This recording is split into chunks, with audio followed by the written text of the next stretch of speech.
in Canada because... A boot! Not a boot. Sorry. Hey, welcome back to Trail Trash Garage. So, doing a little work on the DRZ, and it involves 3D printing and doing some maintenance. So I thought maybe I'd turn the camera on and film a little bit.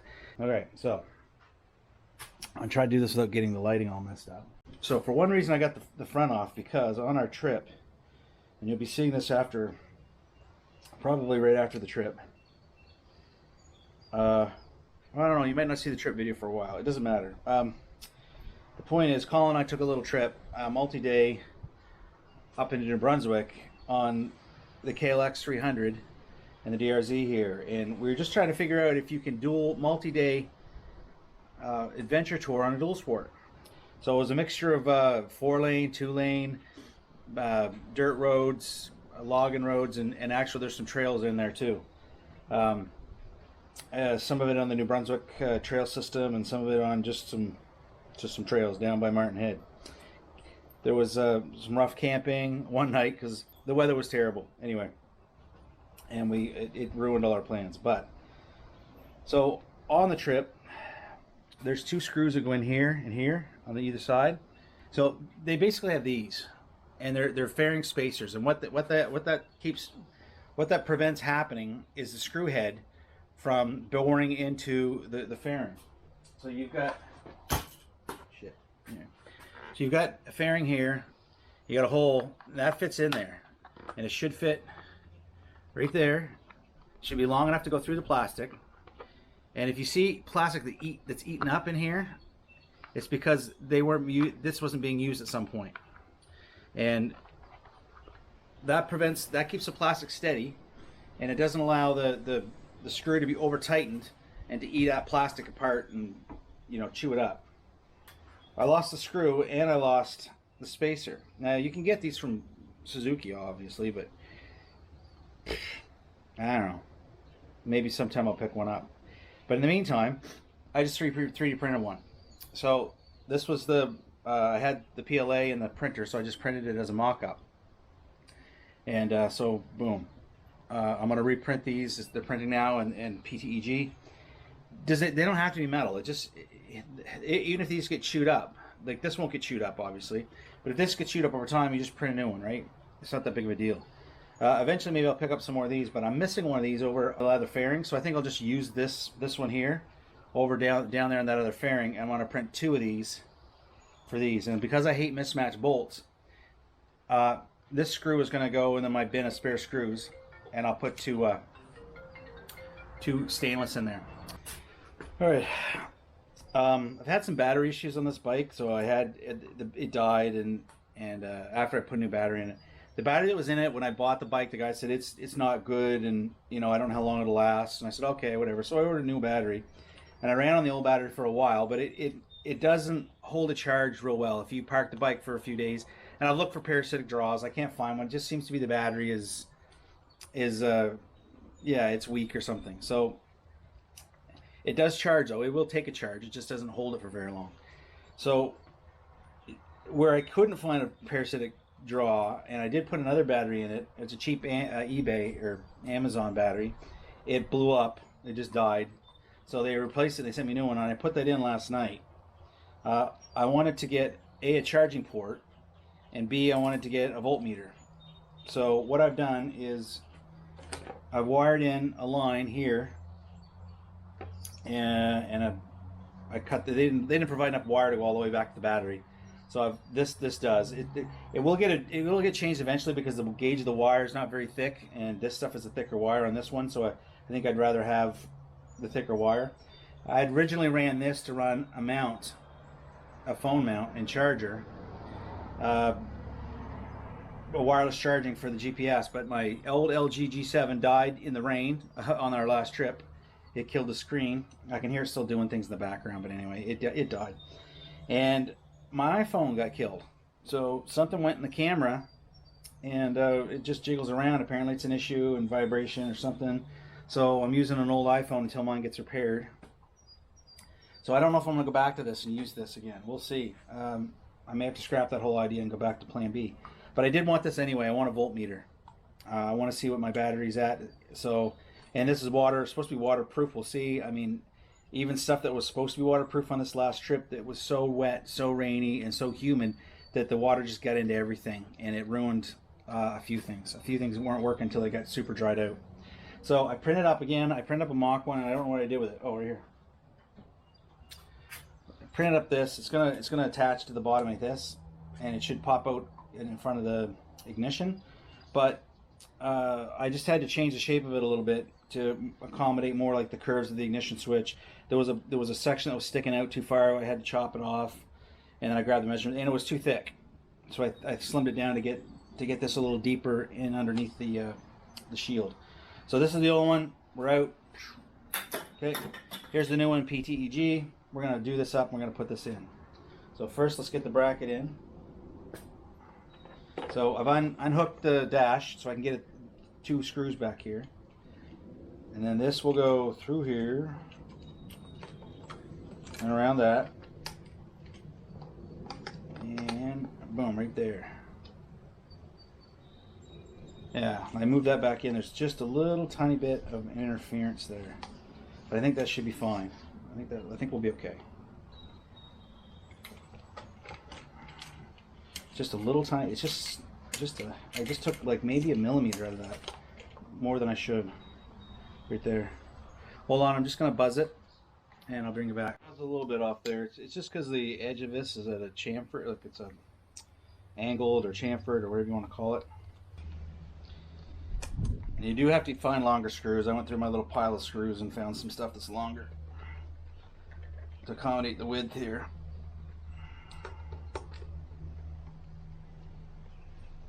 And I'd like to take credit for this idea, but it wasn't, it's modified, but I did get the idea of using this back bracket from Thing on Thingiverse. So this will go through here.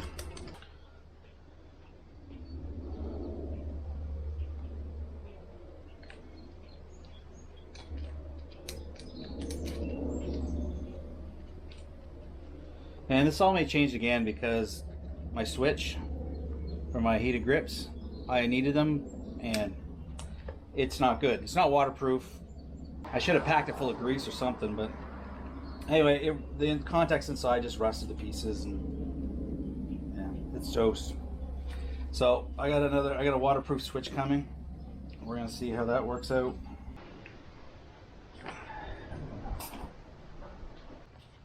Pack all this back up into this little sleeve that Suzuki provides. All right, I'll bring you guys over here. On.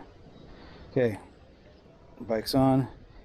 And I like the fact we got an on-off switch. So we're at 12.7 volts, and if we can see that through the charger, right? Yeah, we can.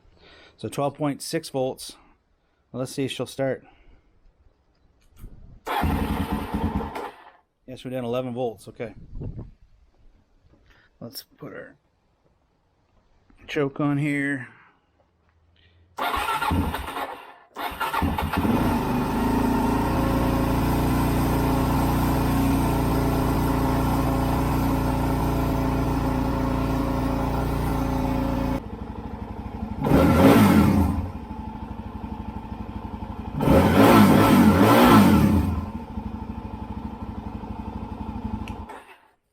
Sorry for the noise, just want to make sure that it didn't charge over 14 volts. And it's not, well, it's like 14.1 or whatever, so that's good. Definitely don't want up to 15 volts. So the charging system's working good, and that'll keep track. Now they say, the Amazon stuff said that wasn't going to, doesn't draw much power, but I don't know if I want to leave it on all the time. So I definitely wanted the master switch so I could shut it off. And the fact that it's LED, so it'll tell me, oh, I forgot to shut that off. In case I've got something that's plugged into it, then I know I won't be charging something that'll drain the battery. Alright, so let's get these all back on here. I changed the grips out on the bike. I've used the Pro Taper pillow grips, which I've used in the past and I like. But I don't know how well the heated grips are going to work through that because they're a thicker grip than those Scott waffles. So I'll get this back together and I'll bring you back and show you what it looks like from the dash point of view.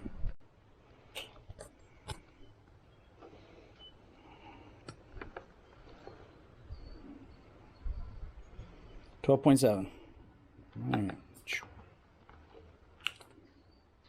All right, now we are going to have to take off the whole tank again, and we'll do that lower end wiring on it, because I've got to get in and probably check the spark plug.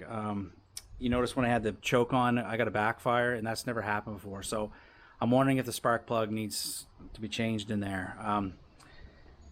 I think this had a pipe on it, and it got taken off, and so it's had the 3x3 mod and the pipe. And I suspect that he said he didn't like the sound of the pipe, the guy I bought it from, Bentley. So he swapped back in a factory pipe. Now they have reamed out the inside of it. So basically what they do is there's a baffle there, and they run a hole saw drill in.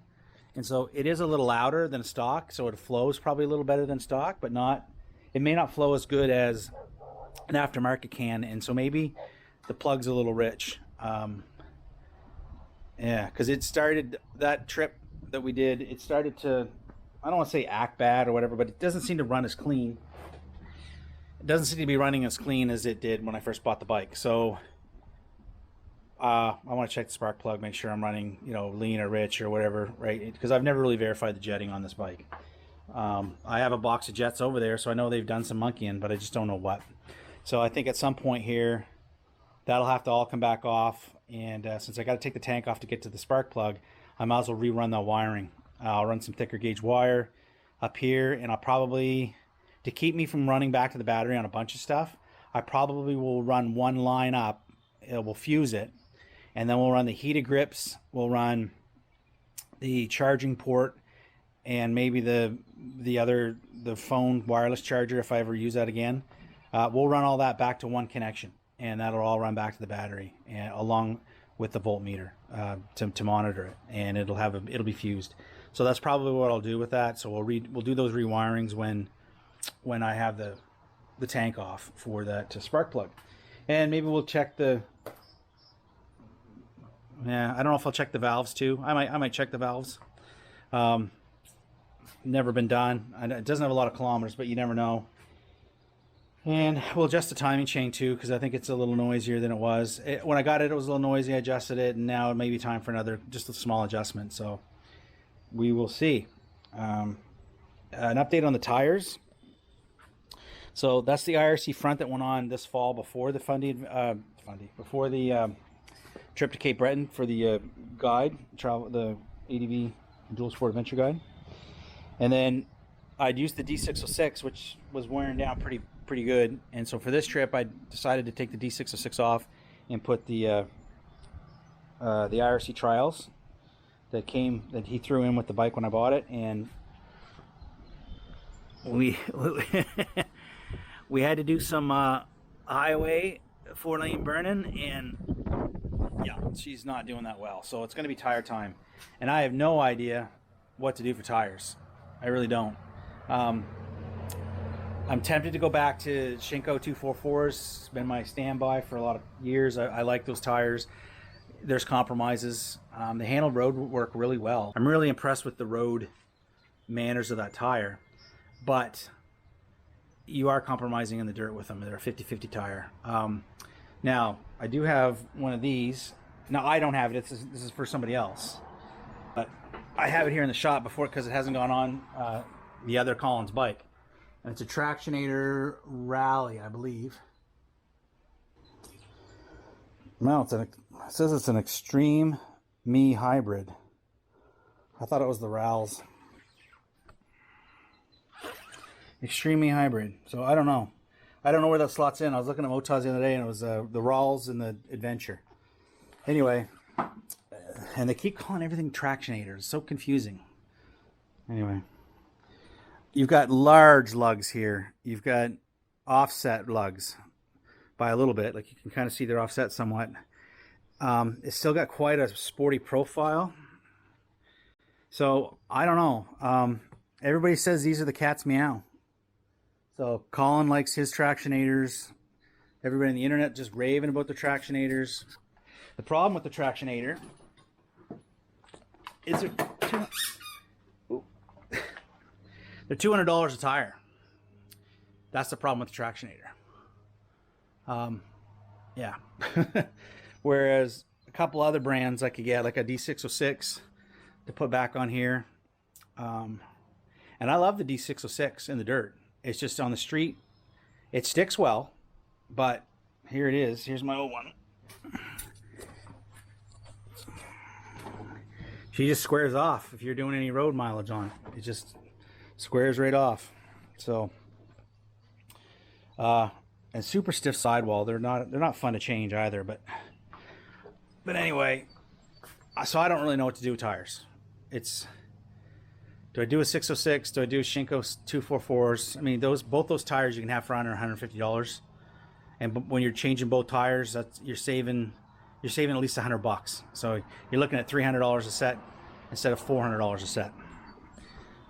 But the Tractionators, if they last as long as they say they're supposed to last, well, I don't know. Maybe we'll try one. I was wondering if I got a Shinko around here, but I don't. Just to show you what it looks like. But I think they're all gone. Anyway, yeah, if anybody watching this wants to throw in their 2 cents, sure.